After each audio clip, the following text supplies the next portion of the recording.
kita bersama-sama melihat teks firman Tuhan yang saya ambil dari ayat yang ke-6 sampai ayat yang ke-13. Minggu lalu kita telah mendengar firman Tuhan dari ayat pertama sampai ayat yang ke-5. Minggu ini kita lanjut dengan ayat yang ke-6 sampai ayat yang ke-13, dan saya ingin membacanya lagi. Datanglah seorang yang diutus Allah, namanya Yohanes. Ia datang sebagai saksi untuk memberi kesaksian tentang terang itu, supaya oleh dia semua orang menjadi percaya. Ia bukan terang itu, tetapi ia harus memberi kesaksian tentang terang itu. Terang yang sesungguhnya yang menerangi setiap orang sedang datang ke dalam dunia. Ia telah ada di dalam dunia, dan dunia dijadikan olehnya, tetapi dunia tidak mengenalnya. Ia datang kepada milik kepunyaannya, tetapi orang-orang kepunyaannya itu tidak menerimanya. Tetapi semua orang yang menerimanya diberinya kuasa supaya menjadi anak-anak Allah, yaitu mereka yang percaya dalam namanya. Orang-orang yang diperanakan bukan dari darah atau dari daging, bukan pula secara jasmani oleh keinginan laki-laki, melainkan dari Allah. Demikianlah jawab pembacaan firman Tuhan. Diberkati bagi setiap anak Tuhan yang membaca, yang mendengar, dan yang melakukan firman Tuhan.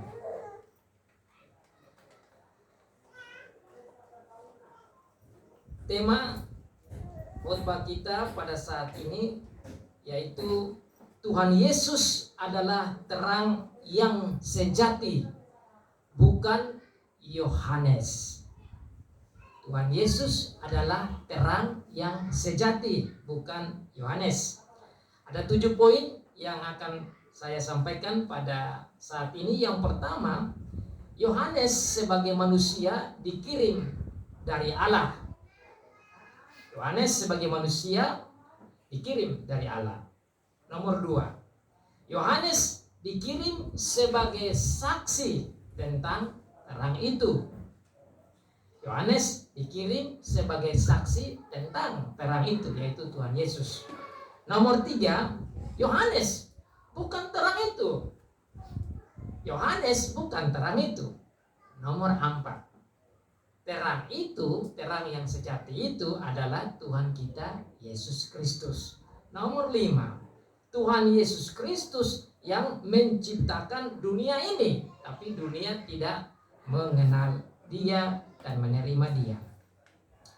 Tuhan Yesus datang kepada kepunyaannya, tetapi mereka tidak menerimanya. Nomor 6. Yang terakhir, siapa yang menerima dan percaya kepadanya akan diberi kuasa menjadi anak-anak Allah. Saudara, minggu yang lalu ada juga 7 poin yang kita belajar dari firman Tuhan, yang fokusnya kepada Tuhan kita Yesus Kristus, bahwa Dia adalah Allah yang sejati. Tuhan kita tahu bahwa kita ini bisa salah paham tentang Tuhan Yesus karena keterbatasan kita sebagai manusia, dan banyak orang juga salah paham, berpikir bahwa Tuhan Yesus hanya manusia sejati saja. Akibat melihat Injil-Injil yang berbicara tentang atau bersaksi tentang kelahiran Tuhan Yesus sebagai manusia di kandang Bethlehem, tanpa melihat bahwa Tuhan Yesus yang lahir di kandang yang hina itu, menjadi manusia itu adalah Allah yang sejati, adalah Allah yang benar.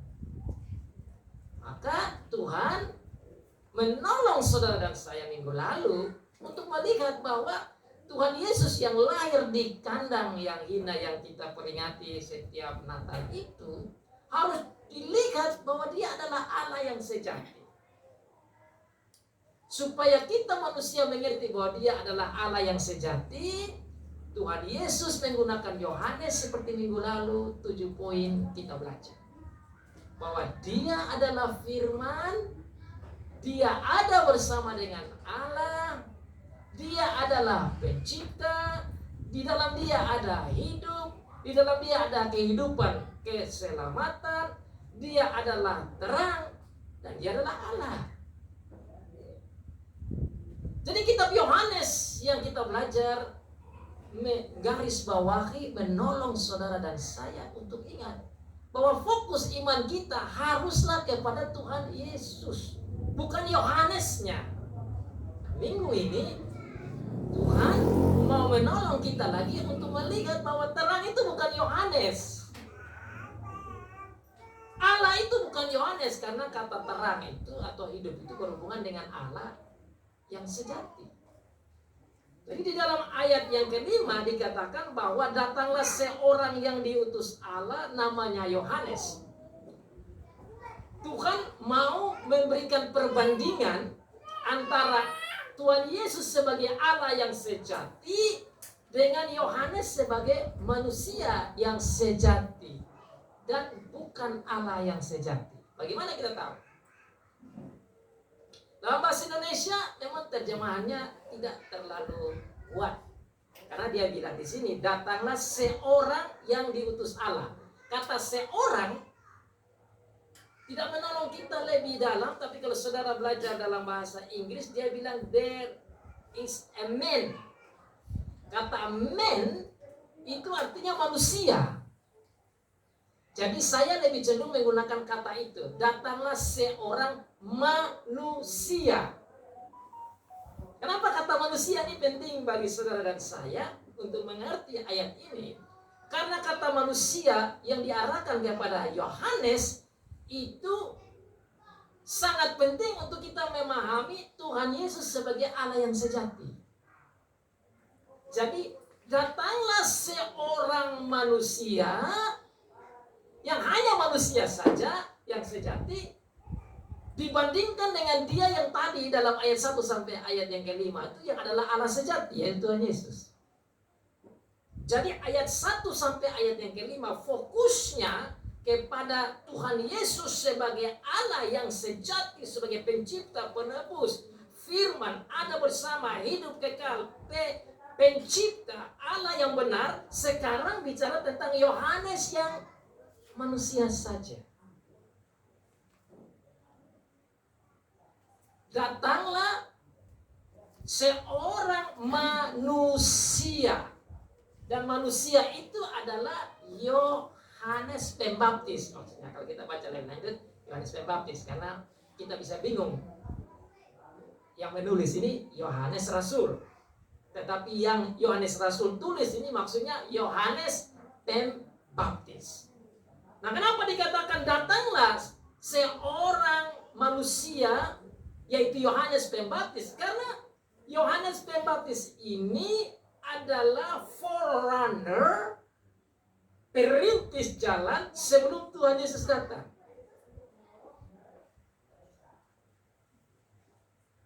Saudara masih ingat cerita tentang Yohanes waktu lahir sebelum Tuhan Yesus datang, Yohanes dahulu lahir.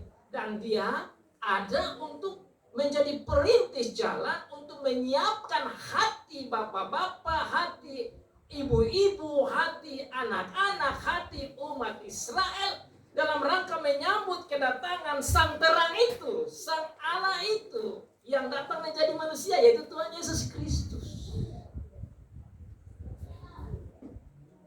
Yohanes datang bukan karena kemauannya sendiri untuk menjadi saksi, untuk menjadi perintis.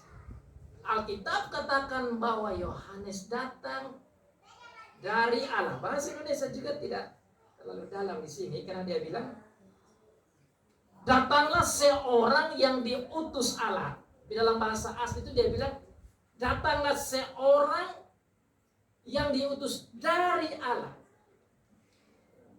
Jadi Allah yang menyiapkan Yohanes Pembaptis untuk menyiapkan jalan bagi kedatangan Tuhan Yesus yang adalah Allah itu, sehingga umat Tuhan menerima Tuhan Yesus sebagai Mesias yang dijanjikan, sebagai anak Allah yang hidup, sebagai juru selamat. Sebentar saya berharap dalam aplikasinya, dalam khotbah ini saudara harus bersyukur bahwa kita sudah luar biasa mengenal sang juru selamat. Tapi saudara tahu bahwa sebelum Yohanes datang, dia lahir dan dia jadi nabi untuk mewartakan firman Tuhan, untuk menyiapkan kedatangan Tuhan Yesus. Itu sebelum dia datang, ada selama 400 tahun itu tidak ada satu nabi pun yang muncul. Jadi bangsa Israel menunggu untuk Tuhan bisa datang dan menyiapkan dan mengirim hambanya. Tetapi selama 400 tahun diam. Jadi tatkala Yohanes datang itu, mereka berpikir bahwa inilah dia Mesias sudah. Jadi saudara, dalam membaca firman Tuhan, kita harus mengimajinasi dan atau berpikir bahwa kita seperti orang Yahudi juga lagi memahami tentang firman itu. Jadi orang Yahudi pada saat itu, sebelum Yohanes datang, mereka lagi rindu untuk menyambut kedatangannya Mesias, yaitu Tuhan Yesus. Sebentar akan lihat lebih dalam ayat-ayat selanjutnya dikatakan bahwa justru Tuhan Yesus datang, mereka tidak menerima.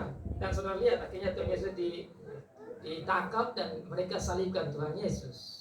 Satu hal yang kontradiksi sekali, dan kita perlu belajar ini dalamnya kasih Tuhan, sehingga dari sana kita dapat pemberitaan Injil dan kita dapat keselamatan. Jadi Tuhan mengirim Yohanes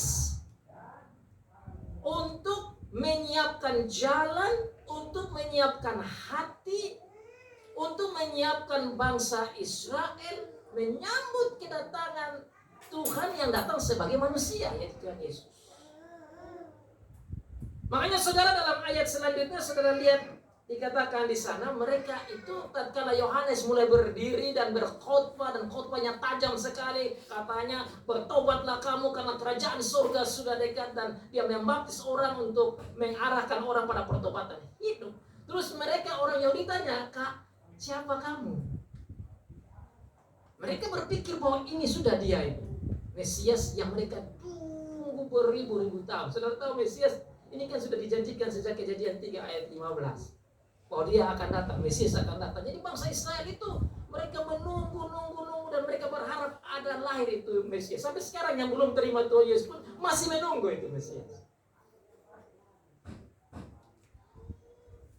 Jadi waktu Yohanes berdiri dan berkhotbah di padang gurun dan membaptis, mereka pikir ini dia Mesias itu. Maka mereka tanya kepada dia, "Siapakah engkau? Apa engkau Mesias?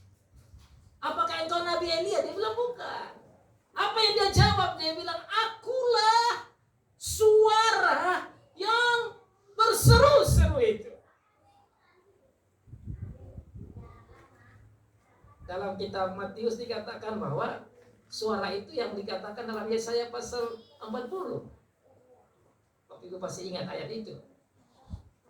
Itu Nabi Yesaya sudah berkata tentang Yohanes punya action, kesaksian, pekerjaannya sebagai pengkhotbah, perintis, forerunner untuk siapkan bangsa Israel menyambut kedatangan Tuhan Yesus. Jadi Yohanes datang saat dia berbicara, ini adalah the fulfillment, adalah penggenapan dari janji Tuhan tentang kedatangan Yohanes di dalam Yesaya pasal 40. Saudara bisa baca di sana ayat yang pertama sampai ayat yang kelima. Ada suara yang berseru-seru di padang gurun. Maka saudara lihat di dalam firman Tuhan sendiri, Yohanes juga katakan di dalam ayat yang ke-23. Saudara lihat di ayat pasal 1 tadi. Saya baca saja dari ayat 21. Lalu mereka bertanya kepadanya, Yohanes 1 ya, ayat 21. Kalau begitu, siapakah engkau? Elia? Dan ia menjawab, bukan. Engkau kan nabi yang akan datang? Dan dia menjawab, bukan. Maka kata mereka kepadanya, siapakah engkau? Sebab kami harus memberi jawab kepada mereka yang mengutus kami. Apakah katamu tentang dirimu sendiri? Jawabnya, yaitu Yohanes Pembaptis. Jawabnya, akulah suara yang berseru-seru di padang gurun. Luruskanlah jalan Tuhan. Seperti yang telah dikatakan Nabi Yesaya.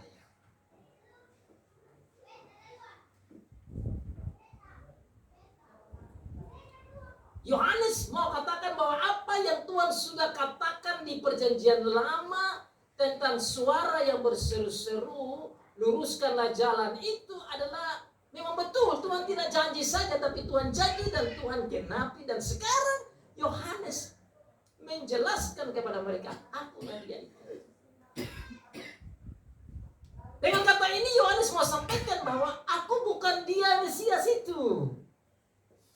Mereka lagi cari tahu, mereka ingin tahu kalau ini dia Mesias, ya mereka mau percaya juga. Jadi saudara, kita yang belajar Alkitab ini tidak bisa kita belajar langsung di konteks kita. Kita harus bawa pikiran kita ke waktu itu. Bagaimana orang Yahudi bercakap-cakap dengan Yohanes untuk mengerti ayat-ayat ini. Makanya saudara, kita belajar firman Tuhan sebagai pengajar firman dan pengkhotbah, kita pelayan firman ini harus menolong jemaat untuk jangan langsung mengerti maksud firman untuk saat ini atau aplikasi, tapi harus kembali apa yang dimaksud waktu itu, namanya eksplikasi, penggalian waktu itu. Kita paham dulu waktu itu. Akibatnya banyak orang salah paham Alkitab dan menafsir salah karena dia langsung memahami untuk sekarang, tidak melihat konteks waktu itu. Konteks waktu itu saat Tuhan menyuruh Rasul Yohanes menulis ayat ini, yaitu mau menjelaskan kepada saudara dan saya bahwa pada waktu itu orang-orang ingin mengetahui tentang Yohanes, di mana Yohanes datang bukan sebagai terang atau Mesias itu, tapi dia adalah manusia saja dibanding dengan terangnya adalah Allah itu. Maka di start dari ayat pertama sampai ayat 5, terang itu, firman itu adalah Tuhan Yesus. Dia itu adalah Allah. Maka bagian berikut yang datang berbicara tentang terang itu, yaitu Yohanes Pembaptis. Dia bukan Allah, dia manusia saja. Kalau tidak memahami ini, mereka akan melihat Yohanes sebagai Allah. Dan itu yang sering terjadi di dunia kita. Kita memuliakan manusia, tidak memuliakan Allah. Kita berkhotbah tentang hebatnya manusia, tidak berkhotbah tentang hebatnya Allah. Yang minggu lalu saya bilang berpusat pada manusia, bukan berpusat pada Allah. Tuhan memberitakan firman lewat Yohanes di sini. Nomor satu, Tuhan Yesus Allah dulu. Ayat 1 sampai ayat yang kelima yang minggu lalu kita belajar. Dia adalah Allah, dia adalah firman, dia adalah pencipta, dia adalah hidup, dia adalah terang. Dia yang kesimpulannya adalah Allah yang sejati dan benar. Sekarang ayat yang ke-6 sampai 13 ini berbicara tentang dia yang diutus, yaitu Yohanes itu bukan Allah.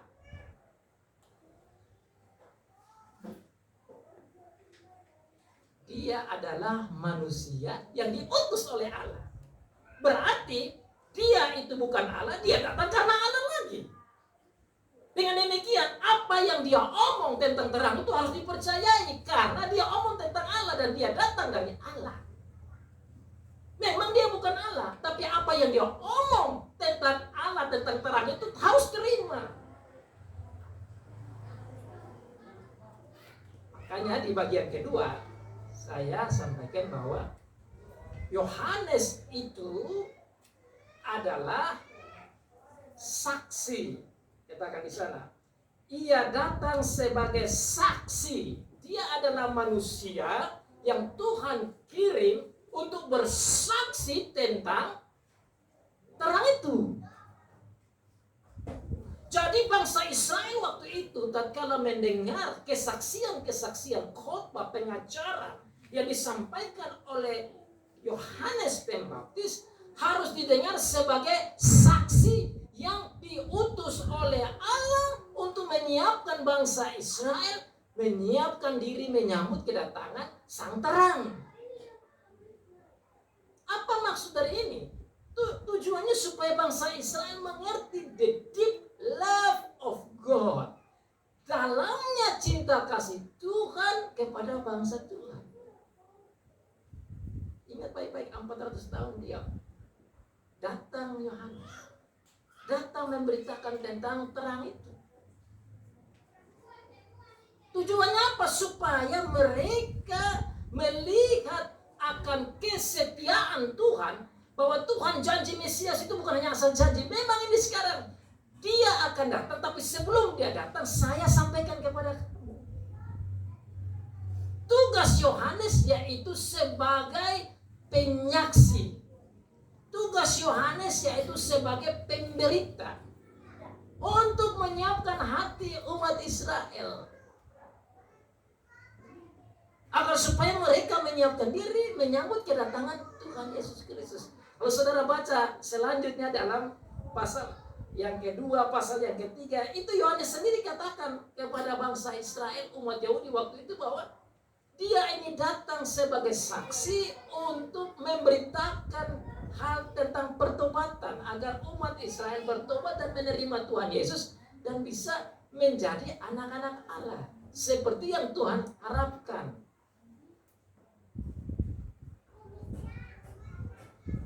Dia datang sebagai saksi, dia memberitakan apa yang Tuhan Allah perintahkan kepada dia untuk menyiapkan hati umat Israel dalam rangka menyambut kedatangan Tuhan Yesus Kristus. Dia adalah saksi, dan kesaksiannya itu bukan tentang dirinya, tetapi kesaksiannya itu tentang terang. Kenapa dia bersaksi tentang terang? Supaya orang-orang bisa percaya kepada Sang Terang, yaitu kembali kepada Tuhan Yesus Kristus. Bukan percaya dan menyembah Yohanesnya, tetapi percaya dan menerima Sang Terang itu, yaitu Tuhan Yesus sebagai Mesias, sebagai Mesias yang dijanjikan, sebagai juru selamat, sebagai Allah yang datang menjadi manusia untuk menyelamatkan umat. Nah, bagi saudara dan saya saat ini, kita harus melihat bahwa Tuhan begitu baik. Tuhan begitu baik untuk bangsa Israel, dan kita juga mendapat sukacita dan kebaikan dari Allah lewat penulisan firman di sini. Maka Yohanes tatkala dia ada di bumi, tugas dia itu hanya menyampaikan berita tentang Sang Terang, tentang Tuhan Yesus Kristus itu.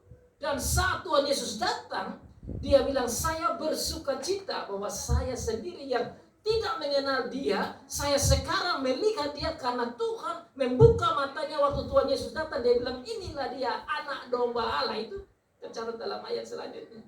Yohanes melihat Tuhan Yesus, dia katakan, inilah dia anak domba Allah. Yohanes bersaksi tentang Tuhan Yesus Kristus, bukan tentang kehebatannya atau dirinya yang menjadi terang. Maka dalam ayat selanjutnya dikatakan Yohanes itu bukan terang. Nomor 3, Yohanes bukan terang. Dan dari sini saudara kita belajar bahwa Tuhan itu sudah sampaikan di ayat bahwa janganlah khotbah tentang diri itu. Yohanes ini bisa saja khotbah tentang diri. Wah, ini orang luar biasa ini Yohanes ini. Sampai orang-orang Yahudi saja yang pintar-pintar waktu itu pikir dia itu nabi. Dia bisa saja karena dia punya kemuliaan tersendiri, tapi luar biasa karena memang dia diutus oleh Tuhan dan dia tahu diri. Dia hanya bicara tentang Tuhan Yesus tentang Allah, kebaikan Allah, dan menyiapkan bangsa Tuhan mengarah pada Allah, mengarah pada terang, bukan kepada Dia. Maka dikatakan Dia ini bukan terang. Siapa itu terang? Terang itu adalah Tuhan Yesus sendiri. Makanya sebelum masuk tentang siapa itu terang, Tuhan Yesus membuka akan hati pikiran Yohanes untuk tulis kepada gereja, termasuk saudara dan saya, ayat 1 sampai ayat 5. Siapa itu terang? Terang itu adalah firman. Siapa itu terang? Terang itu adalah Allah. Siapa itu terang? Terang itu bersama dengan Allah. Siapa itu terang? Terang itu ada hidup. Siapa itu terang? Terang itu bersama dengan Allah. Siapa itu terang? Terang itu adalah pencipta. Siapa itu terang? Terang itu adalah Allah.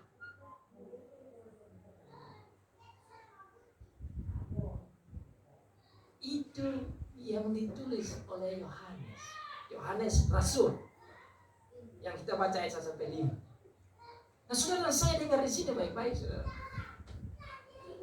Pengajaran, perenungan dari kita tiap saat, kalau kita di rumah atau di mana saja, kita jangan sampai mengidolakan Sang Yohanes Pembaptis, Sang Yohanes Rasul, atau sang pelayan firman, atau siapa saja.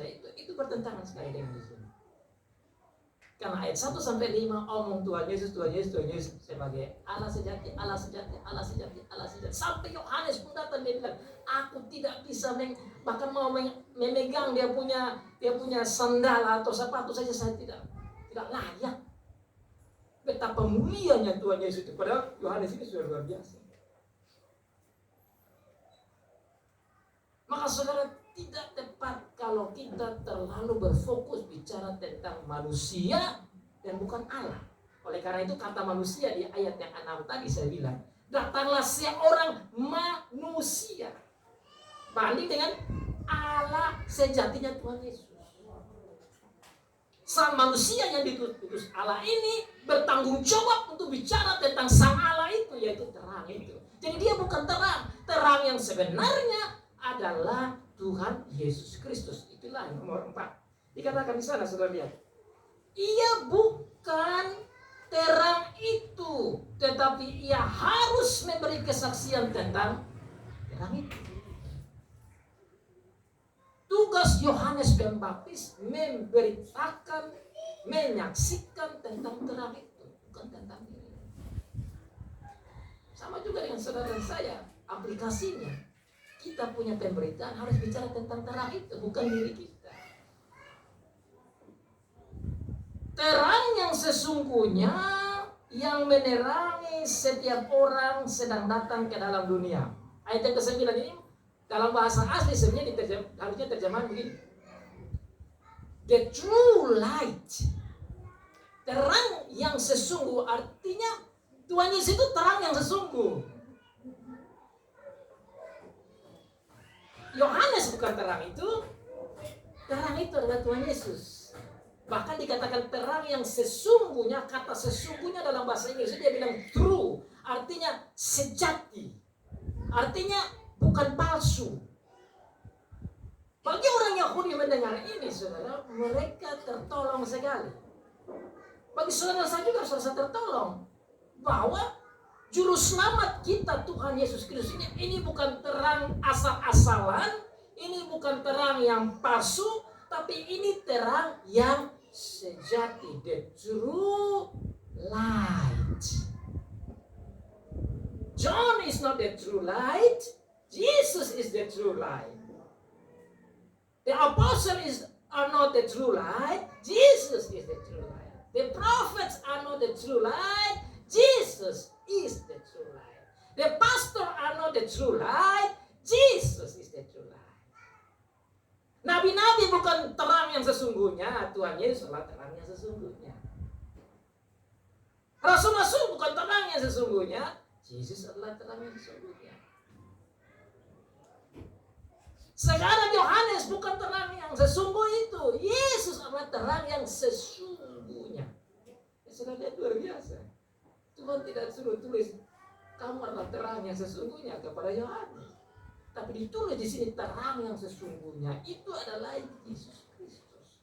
Saudara lihat dalam ayat selanjutnya, ayat 17. Sebab hukum Taurat diberikan oleh Musa, tapi kasih karunia dan kebenaran datang oleh Yesus Kristus, sudah mengarah pada Tuhan Yesus Kristus. Dialah yang datang menjadi manusia, dialah terang itu. Jadi fokus semua kepada Tuhan Yesus Kristus. Christ center preaching and teaching and witnessing.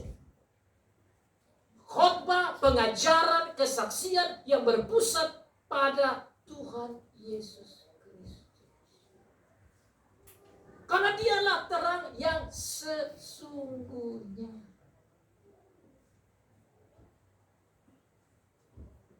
Bukan Yohanes. Saudara, minggu lalu sudah dengar apa yang dimaksud yang terang.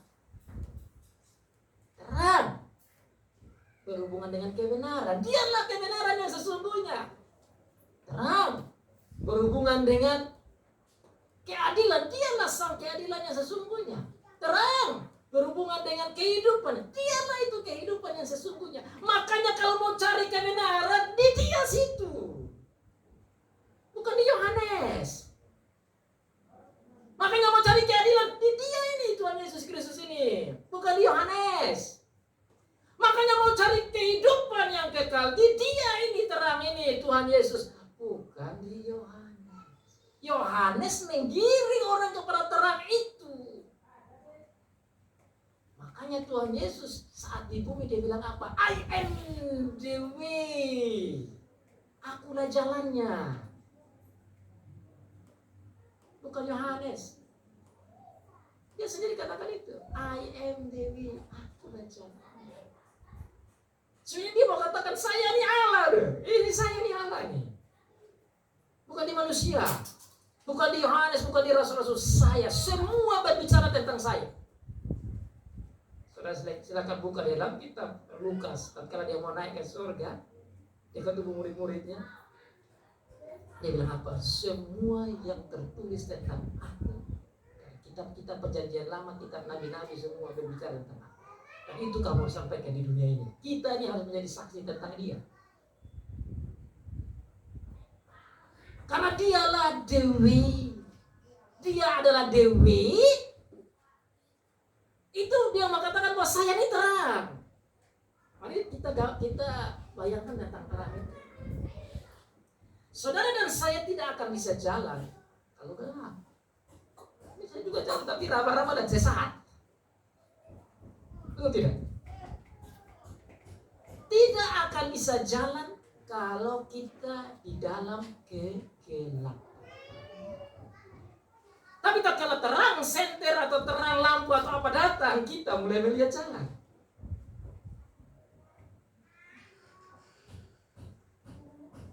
Kita cenderung untuk berjalan dalam kegelapan. Hati kita, keinginan kita, pikiran kita, jiwa kita, diri kita ingin hidup dalam kegelapan. Setan juga mau memimpin kita dalam kegelapan. Sesama kita juga mau tarik kita ke dalam kegelapan. Sehingga jalan menuju pada kehidupan itu tidak bisa kita sampai dengan diri kita sendiri. Who is the way? We need the light. Bagaimana kita bisa dapat jalan itu? Kita butuh terang. Dan dalam gambaran hidup sehari tentu jelas. Tatkala listrik mati gelap, kita butuh senter. Artinya ilustrasi terang itu. Kita butuh satu lampu supaya bisa lihat jalan. Sama juga yang mau bawa mobil gelap semua, kalau tidak ada lampu ya tak tahu ramai nabrak, sesat di jalan. Itu ilustrasinya jelas. Tatkala Tuhan bilang dia adalah terang, itu jelas kan. Yohanes bukan terang itu, dia omong tentang terang itu. Tapi terang itu Tuhan Yesus. Jadi kalau mau jalan supaya bisa lihat menuju pada tujuan, ya tujuan lainnya itu menuju hidup yang kekal, kita butuh sang lampu terang itu. Dan bukan lampu terang seperti senter yang pakai tiba-tiba mati, itu palsu, terang yang tidak kuat itu palsu. Semua lampu kita tidak sekuat, sehebat terang yang sejati. Makanya dikatakan di sini, He is the true light. Dalam bahasa asli itu, Tuhan Yesus adalah terang yang sesungguhnya, berarti terang di dalam dia ini tidak akan mati. Bukan terang yang palsu yang dibuat oleh manusia. Matahari pun nanti akan hilang. Tapi juru selamat kita yang adalah terang ini adalah terang yang sejati. Dan karena dia adalah terang yang sejati, maka di dalam dia kita melihat jalan. Dari hasilnya connect dengan Tuhan Yesus bilang, I am the way. Akulah jalan. Kenapa? Ya di dalam dia adalah terang. Jadi saudara dan saya, kalau mau jalan di dalam jalan yang menuju pada tujuan, ya harus memiliki terang itu. Kalau tidak, kita jalan dalam kegelapan. Mari saudara, saya ajak kita lihat apa percakapan Tuhan Yesus dengan Nikodemus yang juga ada gelap-gelap. Tuhan Yesus buka jalan, kasih dia. Percakapan Tuhan Yesus sangat dalam dengan Nikodemus. Mari kita lihat di pasal 3, Yohanes pasal 3. Tatkala Tuhan Yesus bercakap-cakap dengan Nikodemus tentang lahir baru, kemudian dia berbicara selanjutnya bahwa dia harus lahir baru, artinya bertobat, dan dia harus datang kepada Tuhan Yesus. Harus percaya dia sebagai anak Allah, as the Son of God, because only in Him, as the Son of God, you have the everlasting life. Engkau akan dapat keselamatan yang kekal itu kalau engkau percaya kepada anak Allah. Saudara, saya baca dari ayat yang ke-13. Tidak ada seorang pun yang telah naik ke surga selain dia yang telah turun dari surga, yaitu anak manusia. Ini sudah bicara tentang dirinya, ayat 14 dari pasal 3. Dan sama seperti Musa meninggikan ular di padang gurun, demikian juga anak manusia harus ditinggikan, supaya setiap orang yang percaya kepadanya beroleh hidup yang kekal. Ini Tuhan Yesus punya kata-kata ini. Ini bukan lagi Yohanes Pembaptis atau Rasul Yohanes. Ini Tuhan Yesus sendiri yang ngomong kepada Nikodemus yang notabene adalah orang pintar, orang Alkitabiah, ahli sekadar dalam Alkitab ini. Tuhan Yesus membuka pikirannya. Mau selamat, engkau harus percaya kepada anak manusia itu. Sama seperti Musa meninggikan ular di padang gurun, demikian juga anak manusia harus ditinggikan supaya setiap orang yang percaya kepadanya beroleh hidup yang kekal. Ini mau kirim Nikodemus kepada percaya dan menerima dia sebagai terang, sebagai jalan itu. Karena begitu besar kasih Allah akan dunia ini, sehingga ia telah mengurniakan anaknya yang tunggal, supaya setiap orang yang percaya kepadanya tidak binasa, melainkan beroleh hidup yang kekal. Ayat yang saudara saya sering hafal. Ini kata-kata dari Tuhan Yesus sendiri, bahwa dia datang karena kasih Allah, dan siapa yang percaya pada dia memperoleh hidup yang kekal, tidak binasa. Artinya siapa yang percaya kepada dia, melihat jalan itu dan menuju pada tujuan itu, dia tidak akan menuju pada kebinasaan. Sebab Allah mengutus anaknya ke dalam dunia ini bukan untuk menghakimi dunia, ayat 17, melainkan untuk menyelamatkannya oleh dia. Barang siapa percaya kepadanya, ia tidak akan dihukum. Barang siapa tidak percaya, ia telah berada di bawah hukum, sebab ia tidak percaya dalam nama anak tunggal Allah. Tuhan Yesus sendiri omong, dia adalah anak tunggal Allah. Jelas, dia sendiri omong, dia adalah Allah itu. Dan harus percaya kepada dia. Jadi bukan saja Yohanes yang berbicara tentang dia, dia juga bersaksi bahwa dia memang anak tunggal Allah. Dia itulah terang itu. Lewat dialah dapat keselamatan. Dan inilah hukum Taurat, hukuman itu ayat 19, terang telah datang. Lihat ini kata terang muncul. Apa itu terang? Terang itu bawa kehidupan. Hidup itu telah datang. Jalan itu telah datang. Saya ini. Lihat itu setelah kata terang muncul.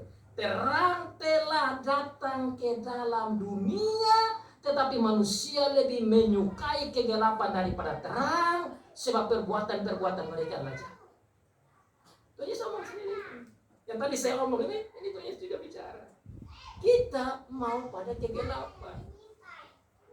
Oleh karena kecenderungan kita, tatkala jatuh dalam dosa, kita cenderung kepada kejahatan. Maka Tuhan menolong kita dengan mengirim anaknya yang tunggal, supaya memberi terang kepada kita, supaya kita melihat itu jalan menuju pada kehidupan itu. Di dalam terang itu terlihatlah jalan itu, yang di dalam jalan itu ada kebenaran. Karena kebenaran itu equals terang. Hanya orang yang berbuat jahat saja yang main-main di gelap. Tapi orang-orang yang berbuat jahat tidak mungkin dia dalam terang. Maka orang-orang dalam terang, mereka membuah-buahkan kebenaran. Dan mereka yang membuah-buah kebenaran itu hanya bisa kalau ada di dalam terang. Maka harus percaya pada terang itu. Supaya terang itu menyinari kehidupan orang-orang yang sebelumnya di gelap. Orang-orang yang gelap itu bisa bercahaya. Seperti sang terang itu bercahaya. Percaya apa? Percaya dalam kebenaran. Makanya Yesus bilang apa? I am the way, that is the light, and I am the truth, that is the life righteousness. Saya adalah jalannya dan terangnya, dan di dalam jalan yang terang ini saya juga kebenaran itu. Jadi mau mendapat kebenaran harus dalam saya. Bangsa Yahudi harus menerima dia supaya bisa jalan dalam kebenaran. Makanya Rasul Yohanes mencatat di sini, Yohanes harus menyiapkan bangsa Israel untuk menyiapkan hati mereka menyambut sang terang itu. Hati mereka siap supaya dia datang, dia diterima. Dan mereka bisa jalan di dalam terang dan di dalam kebenaran supaya sampai pada hidup. Maka 3 poin penting itu Yesus omong dalam Yohanes pasal 14 ayat 6. I am the way, I am the truth, I am the life. Cocok, saudara. Aku adalah jalan dalam terang, akulah kebenaran dalam terang, dan saya membawa kamu kepada hidup. Akulah jalan dan kebenaran dan hidup. Pastor, saudara. Bukan Yohanes Pembaptis, Tuhan Yesus Kristus. Ini saudara, aplikasinya untuk kita apa ya? Saudara, kita yang hidup, kita kan bukan orang Yahudi, kita bukan orang Israel asli, kita ini dijangkaukan saja. Tapi syukurlah kita dapat pemberitaan seperti begini. Kita dimasukkan dan boleh menerima dia, sehingga kita bisa lihat itu terang dan berjalan dalam terang dan menuju pada hidup itu di dalam dan oleh dia, bukan kitanya. Sayangnya waktu sang terang itu datang, dia menciptakan dunia sebagai miliknya. Dalam ayat selanjutnya, poin selanjutnya, miliknya itu tidak menerima dia. Dan betul waktu dia datang mereka menolak dia. Dan sampai sekarang juga masih ada yang menolak dia. Tetapi syukur saudara dan saya tidak menolak dia. Makanya adalah gereja ini. Ada gereja-gereja kumpulan orang percaya. Terang itu ada, sudah ada di dunia. Sebagai pembuat dunia ini dan pencipta manusia itu dia datang, tetapi orang-orangnya tidak menerima dia. Kembali pada teks kita. Ia telah ada di dalam dunia dan dunia dijadikan olehnya, tapi dunia tidak mengenalnya. Ia datang kepada milik kepunyaannya, tapi orang-orang kepunyaannya tidak menerima dia.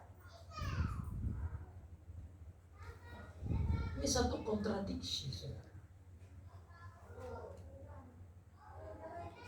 Pemilik barang yang memiliki barang atau manusia, tapi manusia yang dimiliki oleh pemilik tidak menerima dan mengenal. Apa yang kita bisa pelajari dari sini? Kita pelajari bersama bahwa Tuhan mau katakan bahwa you are mine, I love you, I come to you, I want you to be with me, but you refuse me. Engkau adalah milikku, saya datang kepada engkau, engkau adalah kepunyaan, tapi kenapa engkau menolak saya? Bangsa Israel menolak dia sampai dia disalibkan, sampai dia mati. Itu kan bukti bukan orang luar, orang sendiri. Nah, ini bukan saja bagi bangsa Israel, tapi saudara dan saya, kita ini punya anak, punya istri, punya suami, punya apa saja di dalam rumah tangga kita. Jangan sampai ada dalam kita juga yang bersikap seperti begini. Ini tanggung jawab kita sama seperti Yohanes untuk bersaksi, untuk sampaikan kepada suami, istri, anak kita, untuk fokus kepada Tuhan Yesus as the way, the truth, and the life. Kita harus menolong keluarga kita untuk melihat ini, dan jangan sampai ada dari keluarga kita yang tidak menerima dia sebagai sang terang. Karena kalau tolak dia sebagai terang, mereka jalan dalam kegelapan dan semua ikuti saja. Pasti orang-orang seperti begitu akan jalan terus dan cinta kegelapan. Hanya kalau kita dibimbing kembali kepada sang terang. Hanya kalau keluarga kita ditolong oleh Tuhan kepada sang terang untuk melihat jalan itu. Poin yang terakhir, yang ketujuh tadi, barang siapa yang menerima dia, dia akan diberikan power, kuasa untuk menjadi anak-anak Allah. Saudara dengar baik-baik, ini yang menurut harusnya bersuka cita. Saudara lihat ayat itu, ini Tuhan yang ngomong ya, bukan saya. Ayat yang ke-13, 12, 13. Tapi semua orang yang menerimanya diberi kuasa supaya menjadi anak-anak Allah, yaitu mereka yang percaya dalam namanya. Kalau saudara baca ayat ini cepat-cepat, saudara tidak lihat dalamnya cinta kebaikan Allah bagi saudara. Coba kita baca baik-baik. Let's read slowly and think about it. Tetapi semua orang yang menerimanya, artinya yang percaya kepadanya, yang mengikuti dia dan mengakui dia sebagai the God, the true God, the true light, sebagai Allah yang sejati, sebagai terang yang sejati, sebagai pencipta, sebagai firman itu, sebagai penebus. Mereka yang menerimanya diberi kuasa. Garis bawah saudara, kata kuasa itu.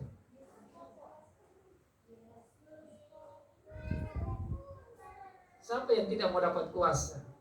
Kuasa di dunia saja, ini jangan bilang kuasa besar-besar seperti kuasa pemerintah atau apa. Yang bilang kuasa jaga kita punya rumah kecil saja, kita sudah senang-senang. Kasih motor, ini kamu kuasa itu motor ya, kan senang toh. Sebentar motor rusak juga masih senang karena dapat kuasa itu. Kasih motornya anggaplah tidak terlalu baik, itu juga sudah senang. Nah, ini kuasa, ini bukan dapat terima motor atau mobil atau pesawat yang hancur juga. Kuasa apa? Sebagai anak-anak Allah. Saudara baca baik-baik itu dalam sekali itu. That's a very deep sentence of God. Tuhan punya pernyataan yang luar biasa. Tetapi semua orang yang menerimanya diberi kuasa supaya menjadi anak-anak Allah.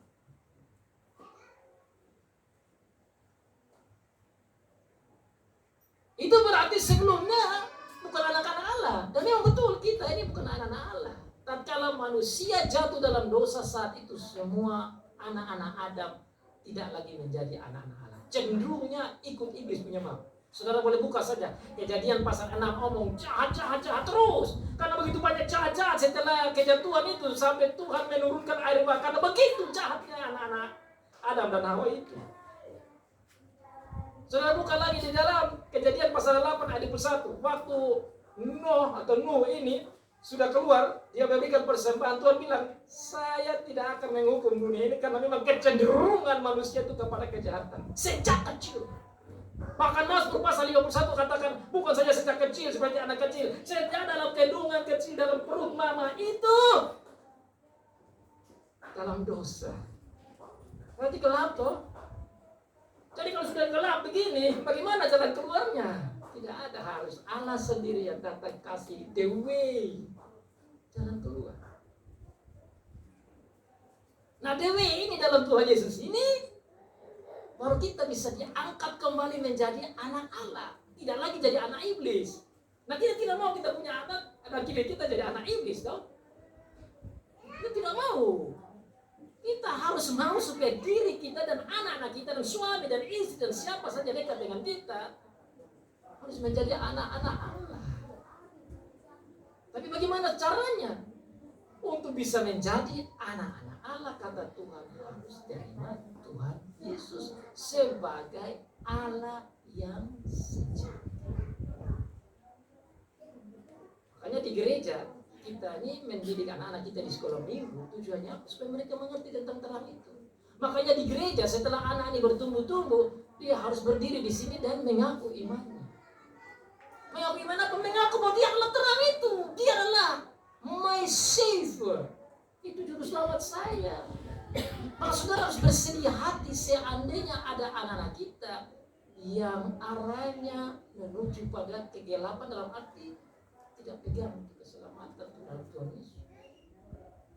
Kita harus berdoa, kita harus memohon supaya mereka ada di dalam terang ini, karena dari situ mereka diangkat menjadi anak-anak Allah, saudara dan saya. Ayat yang selanjutnya dikatakan bahwa diangkat menjadi anak-anak Allah itu bukan keinginan laki-laki, dalam arti perempuan juga, dalam mama dan bapak. Bukan lahir sebagai anak-anak jasmania, tetapi anak-anak Allah secara rohani, secara spiritual. Saudara dan saya dan turunan kita menjadi anak-anak Allah.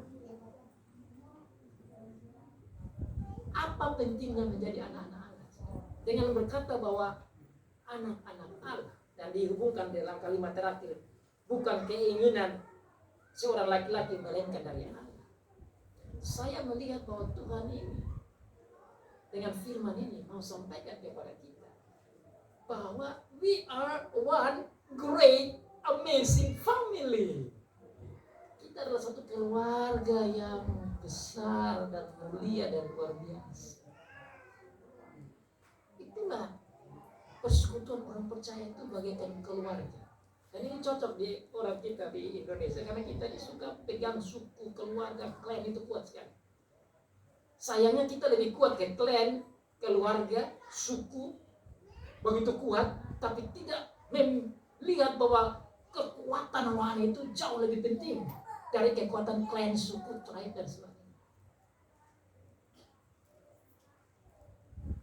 Kalau kepala suku panggil semua rame-rame, mau acara nikah, apa semua, waduh kita rame di sana. Tapi kalau Tuhan lewat hambanya panggil bahwa kita keluarga, anak-anak Allah, kaki berat, hitung-hitungan. Ini maksudnya saudara renungkan. Kita yang di dalam Tuhan Yesus, kita harus renungkan baik-baik. Yang menjadi anak-anak Allah oleh karena kemauan Allah, harus kita paham supaya tatkala kita bersekutu sebagai keluarga Allah begini, itu harus ada konsep yang jelas sebagai saudara dalam Allah, dan Allah adalah Bapa kita. Bapa panggil mau ketemu dengan anak-anaknya. Ini pertemuan antara Bapa dan anak-anak dalam gereja itu. Di rumah juga sama. Sebagai keluarga kita ibadah itu adalah persekutuan antara Tuhan dengan Bapa. Saudara juga waktu baca firman dan renungkan, itu adalah persekutuan antara saudara dengan Bapa. Kalau firman Tuhan katakan bahwa dia angkat menjadi anak-anak Allah, dan itulah kehendak Allah, maka dia mengatakan, I am your father. Akulah Bapamu. You are my children. Engkau adalah anak-anakku. Because of my son. Karena anak saya Tuhan Yesus Kristus itu. Yesus Kristus itulah yang membuat kamu diangkat menjadi anak-anak. Saya kalau bicara tentang ini, saya ingat siapa yang tidak mau senang kalau tiba-tiba presiden bilang, kamu saya angkat jadi anaknya. Waduh, cerita besar, berikan kesaksian hebat-hebat. Biar dia lapar pun dia ngomong terus, dia beri kesaksian terus.